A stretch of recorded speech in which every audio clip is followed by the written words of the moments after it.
So, Sharon, you are a spouse to one of the participants on my course. So, how has it been to be on the sideline watching? Uh, it's been scary, um, at times sad. Just I've just kind of watched her change so much from a very active, confident, busy woman to somebody that looked frightened a lot. She had this look on her face. I would see it come and I would try to talk about something to distract her, but she would be in it. I don't know what that means, but she would just be in this. Her body would change. Her look on her face was very different. Now, I don't know what you're doing with her, but I mean, she's doing stuff. She didn't even leave the house. She wasn't even going out. She didn't feel comfortable. She was constantly worried about her medication, when she had to take it. And, I would say, just bring it with you. And, you have to get out of the house. Now, I mean, I'm at work and I come home and she'd been to Home Depot and she got a new switch and fixed our garbage disposal. I mean, that's the old Claire. Okay, so she is coming closer to the old Clare again. Yeah, and her face is clear. It's like her. I haven't seen that scared look that I saw. I don't know how to describe it. Just her posture would change.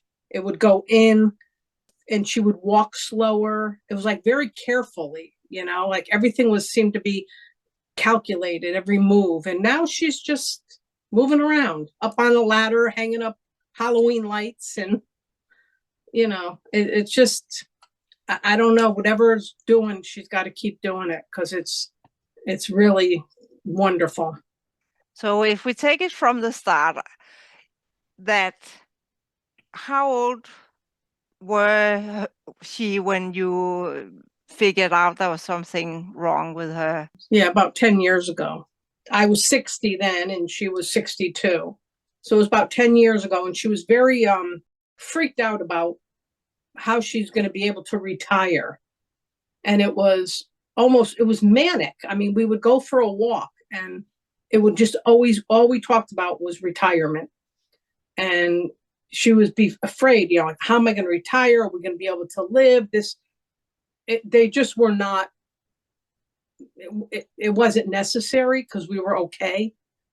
But it just got worse. And she just started having a tremor. And then before I know it, they're, telling her she has Parkinson's and she's in this world of, medication. It just was like, and she just kind of slipped away. So it was a very short time period from It the was time. actually, it was about a year, I would say. I think it was about a year from the very beginning to them actually diagnosing her, Yeah. because they were centered. The first person didn't think it was Parkinson's. She went on to somebody, sent her to somebody else, and they just quickly watch the way you move and give you a diagnosis and want you to start on all these pills. And she's very anti medication, so she resisted for a long time. So what did they tell her about her future? That it was progressive. They didn't tell her exactly where she would end up because they didn't know. But you know, I work with the elderly population, and I've seen people with Parkinson's taking so much medication and all the effects it has. And she wasn't going to go there.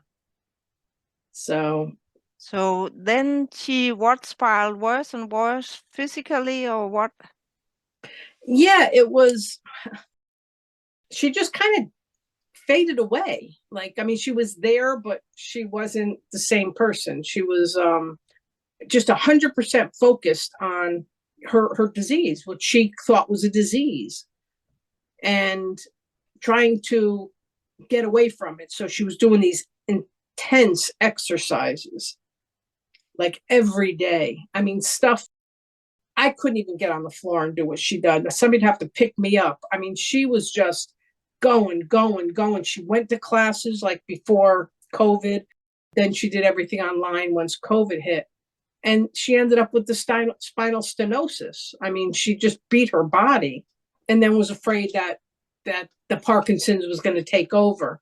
And it's not. Then she found a course here with me, and you're the spouse, and you should sort of suddenly pay some money for this. What's the process in your head about have your spouse has a if we have money that's where it's going to go, to take care of ourselves. That's what it's about. I mean, you can't take it with you, and we don't need anything. We live simple, we're happy, so we don't need anything. She needs to take care of herself.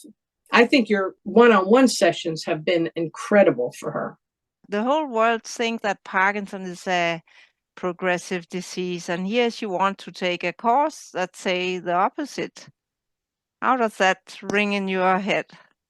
Oh, I'm all for it. I'm all for that. It didn't sit right with me from the beginning that it was Parkinson's. I don't even understand what Parkinson's. They give you a diagnosis. I think it's the medication that's giving them all the problems, because I've watched clients just, every side effect of this medication they exhibit. Has she discussed some of the content of the course with you? Oh yeah. She thinks I would benefit from releasing my trauma. I'm like, what trauma? She goes, oh, you've got a ton of it. I said, but I'm I'm doing all right. Maybe somewhere down the road I'll think about it, but it would really be digging deep. I'm all for. So what have you seen here? It's nearly half a year since we started. What have you seen? What happened in the start where she didn't take one-on-one?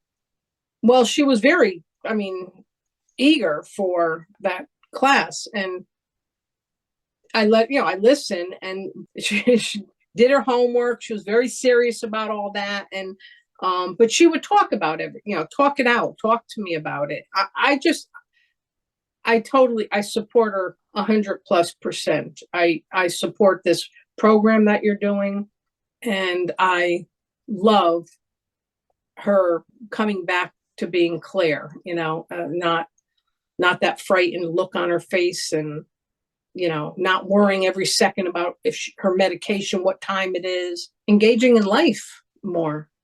Have you seen, was it sort of stepwise, or how did that change come into her face and life? Was it a sudden change, or was it some small subtle changes, or what have you noticed? I think it was just it wasn't sudden. It was just progressively. I saw with each class, with each session, I just saw a little more confidence building, and I just, the facial expression is what, I see my spouse. It's not that other face, which that's how I call it, is that other face. It was just a very scared look a lot, and I felt helpless. I didn't know what to do. She couldn't sit still, and now she sits and, reads, and she went out to lunch with, I was told you have to get out. So she finally went out to lunch with, a couple of friends, and that's important. You have to have more than just this, I still work. When you met her, was it 10, 15 years ago or something? If she was herself there, how many percentages have you got back? How close is she to coming back again? We got to factor in we're older, so that slowed us down itself. So I don't know if she's going to get back to the way she was 20 years ago, because we're not that young again. But I see her. She loves projects. She loves house projects. She loves to do things, and she's starting to do that. So I'm seeing her going back to that person. Yeah, that's good. Yeah. So, what should other spouses around the world know around how it is to have Parkinson, how to support each other? It's really hard when it's when people trust the medical field only, and it's very hard. But I really think there's a place for it, but you got to look outside. I mean, you have to question, you have to really get involved, and I've done that with her. I've been going to her, like, she has a neurologist. I'm going with her. I want to be there because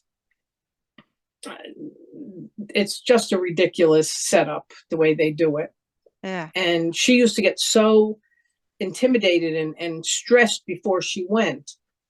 And we've been talking about it. And I said, you've got nothing to be stressed about here. Nothing. You don't owe her anything at all. I said, you go in there and also just tell her you're okay.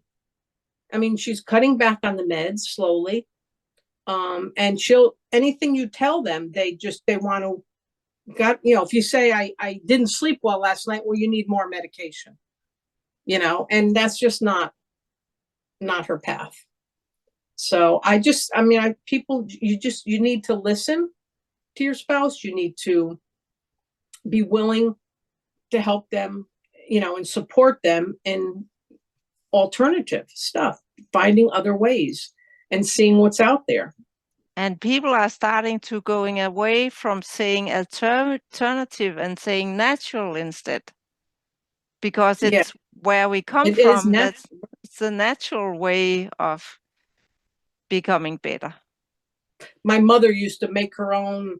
When we were sick, she'd make some kind of thing to put on your chest. She would mix it. She'd pick these things from, herbs and stuff outside. If you had a cut, so my mother used to do stuff like that, but we've just gotten to the point where if we want a quick fix, we think it's a quick fix, but these medicines, boy, they've got some terrible side effects. So the idea that it's actually stress in all its form, that's what I help people to break free of the old ideas. What do you think about that? Oh, I think that's great. I think that's great. And if we can, I tend to stress myself. So I know how it can hit me in the gut. And I'm listening to everything she's telling me, and I'm, incorporating everything I can into my meditations, and I'm doing as much as I can to. So you also have had a little benefit from it. Oh, absolutely. Yeah. Yes. Sounds so thank good. you. Yeah, sounds good.